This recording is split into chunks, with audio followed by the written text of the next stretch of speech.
Hey guys, it's Tiffany, and today I'm talking to you about interactive student notebooks. Now, this is coming from my experience specifically, so think middle school social studies.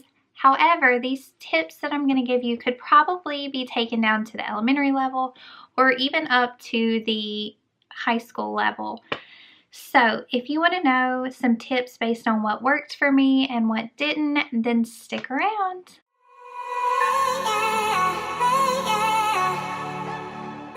Honestly, I couldn't decide at first really how I wanted to film this video. I could give you a list of pros and cons.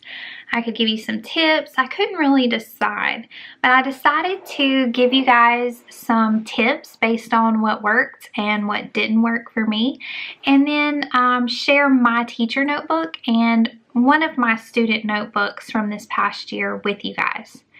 So I'm going to go through my top 7 tips. I know 7's weird. Top 5, top 10. That sounds so much better, right?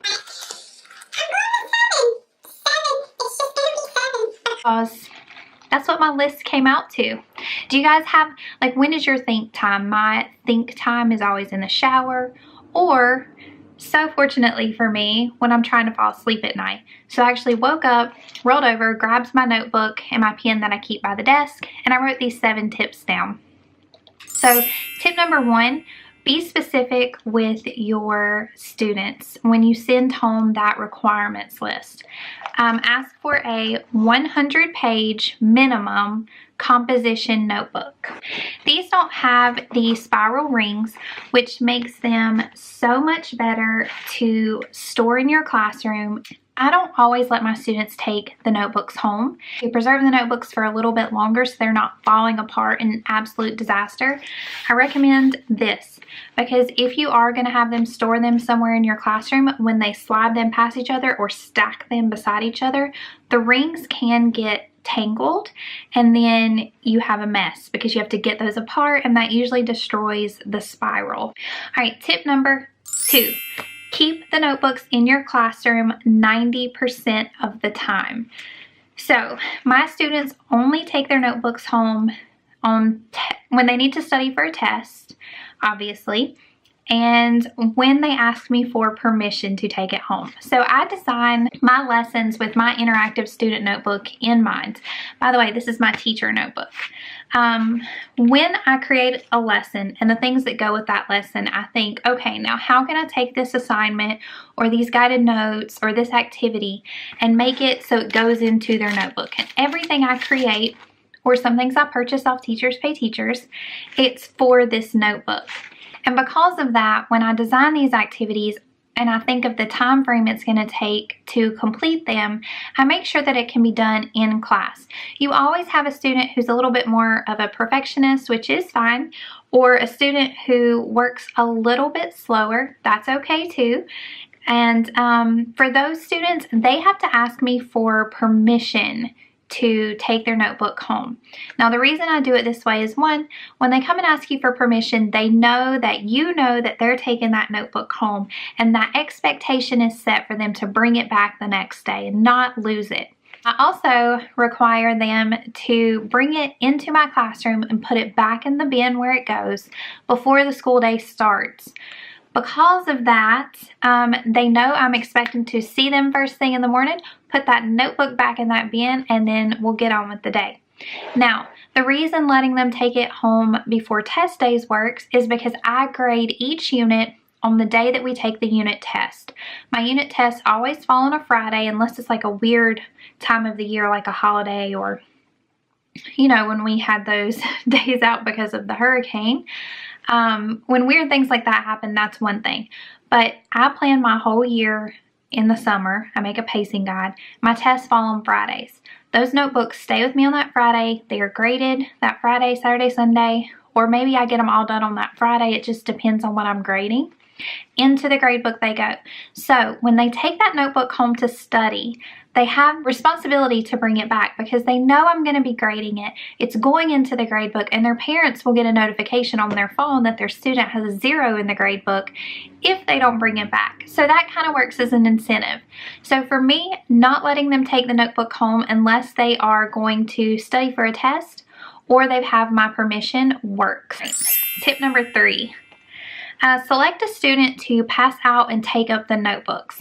I did not always do this. I am guilty of this. This is one of those tips that comes from learning experiences. So I have a crate. I know you guys have probably seen people use the crates or use them yourselves possibly. I have a crate for each class period. Now, each class period slides their notebook in, spine out. We start with them like up and down, but that doesn't last long once the notebooks get thick. They end up laying flat and they just stack up on top of each other. So, what happens is they walk into class, grab their notebook, go to their seat, start the warm-up, and then the continue processes of my class. But what I found is at the end of class, when it's time to put them away, so when the bell rings, on their way out, they pass by the crates anyway, so they just slide the notebook in. Most of the time, that was fine.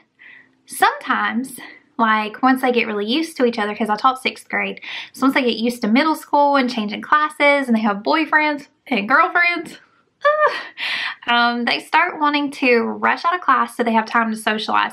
And these notebooks just get shoved right in the crates. And that can be really rough on these. So pick a student to take them up at the end of class. I guess this is kind of a classroom management tip, more than an interactive notebook tip. But they go together because when you have that one student going around and gathering them up and putting them in the crate, they're put in there more gently and they last a lot longer. Tip number 4, and this is something that you're going to hear in varying situations on my channel. You need to have an authentic notebook to you, your students, and your classroom. So if something that I tell you, or you go on My Teachers Pay Teachers and you want to buy a foldable, but it just doesn't fit with your teaching style or the way your students work, you need to change it or not use it in your interactive student notebook. This notebook, I think the reason people don't keep up with it or they do it for a little while and they kind of drop off is because it's not authentic to their classroom. It's not part of their classroom process. They're only doing it because someone told them it was a good idea to do it, or because some other teacher in their department did it and they were like, oh yeah, that's cool, I need to do that too. If the notebook and the process is not authentic to you and how you teach your class, it's not going to work for you and you're going to just let it fall by the wayside, or it's going to be junky and not something that you and your students are super proud of. So for me personally, I have no table of contents in my interactive student notebook. In my notebooks, every section instead starts with a vocab page like this. This is one of my students' notebooks. Starts with a vocab page, and that has the essential question on there, and that is their cover page for the unit. And then each unit ends with a study guide of whatever the unit was on. It ends with a study guide, and you'll see then the next unit begins with vocab essential question, and it will end with a study guide. So my students know how to find each unit in their notebook. I know how to find it, and I have a teacher notebook. This is identical to my students' notebooks, and I can keep up with what page numbers we're on, where things go, because I do the notebook with them. The table of contents is cool because you can look right there and say, oh, I need to flip to page blah, blah, blah to see X, Y, and Z. I didn't find it necessary. I found it to be an extra hassle where students had to remember to do one more thing as if they don't have 1,000 other things to do. For you, that table of contents might really be useful and something that you need. For me, I just found it to be an extra hassle. And I didn't want to use the table of contents just because most people who use ISNs use a table of contents, or because something that I purchased on Teachers Pay Teachers for an interactive student notebook said I needed to have a table of contents. So toss what doesn't work for you and keep your notebook authentic to you. This next tip is kind of going to go along with the table of contents and keeping things authentic. But tip number 5 for me is not to go crazy bananas with all of the foldables. I am such a fan of the packets that you can buy for social studies on Teachers Pay Teachers with the cute little foldables on there, or the little pockets, and you can stick the little cards in the pockets. All of that stuff is so cool. So I am not telling you not to buy that stuff and not to use that stuff. Please do. Teachers work really hard on that stuff, and it's awesome if it works for you. However, if you try to do those foldables where you have to cut, glue, color, every single time you access the interactive student notebook, the kids are going to get bored with it. It's going to waste so much time, and it's going to be another one of those things where you let your notebook fall to the wayside. I use this notebook every single day. This is it. This is the BIBLE of my classroom. So I need it to be efficient. Using those foldables every single day is not efficient for me. So use them. I can show you, and I'm going to show you guys clips from my notebook also, but you can look and see. I mean, I have foldables in here.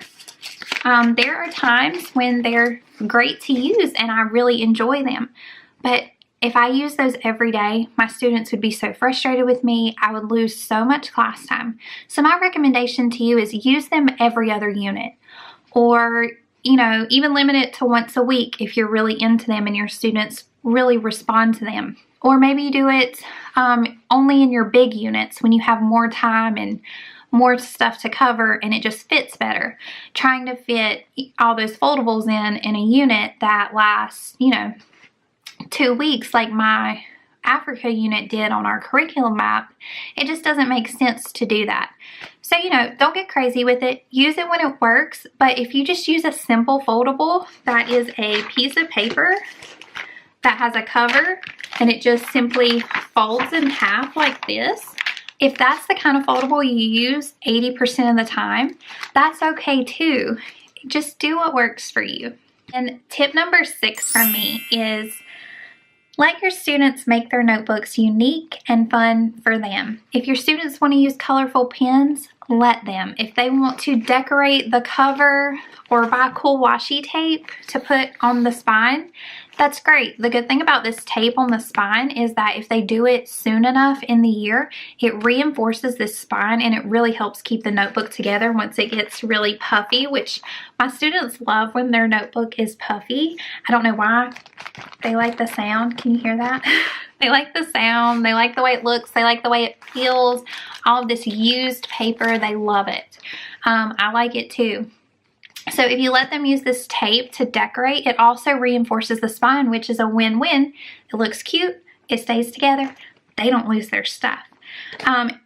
Colorful pens, I mean, I know some people are really opposed to color and things like that, but I mean, this doesn't bother me. If this is what is attractive to a student and gets them to look and study their notebook, I am totally okay with that. I like colorful pens too. We as teachers are addicted to Flair pens and other pens and Sharpies and cool expo markers. Our kids are too. They want to be just like us. And so it doesn't bother me. And if it helps them study and retain the information and complete their work, win-win, right? And tip number 7 is something I've already mentioned, but I just want to throw it out there again for you. Create a teacher notebook. If you want your students to put it in their notebook, put it in your notebook. First of all, it shows the students that you're doing it too, so it's doable. It's not like you have unreal expectations for them. Second, if you have a student who loses their notebook, which won't happen as often if they're keeping them in the classroom, right? If you have a student lose their notebook, you have a student who is absent, you have a student who just got behind or forgot to glue something in, they can come to you. I leave this notebook right on my desk. They know they can come up and ask me for it anytime that we are having time for things like that.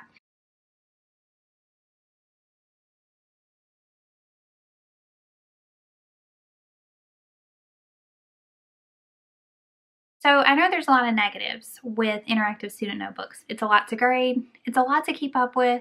They get lost. They can fall apart. But I hope I've helped you some with that. Try grading it on test days or, right after they take a test and just grade that whole unit. Maybe even spot grade. Pick maybe 3 things and tell them they're going to be a surprise 3 things. So they have to have everything finished so that they can get their 100 for those or for that unit.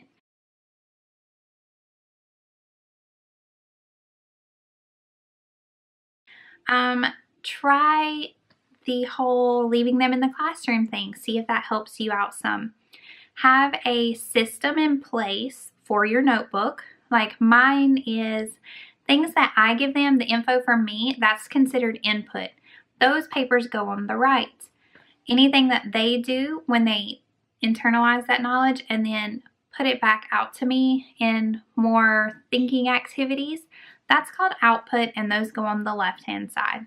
Do your own notebook so that students can see you doing the exact same thing. Don't get crazy with the foldables. Use what works for you, toss what doesn't. Throw in some new things every now and then, maybe once a unit or something like that, but don't get so crazy with it that you're all stressed out and you end up just ditching the notebook entirely. I hope that seeing what I do is really helpful for you. I hope that if you are using a notebook and you've gotten discouraged, maybe this will help you. If you tried the notebooks and you ditched them, maybe this will help you decide to try it again. And if you were thinking about doing it and you haven't yet, I hope this encourages you to try it and to put your own spin on it so that it works for you and your students.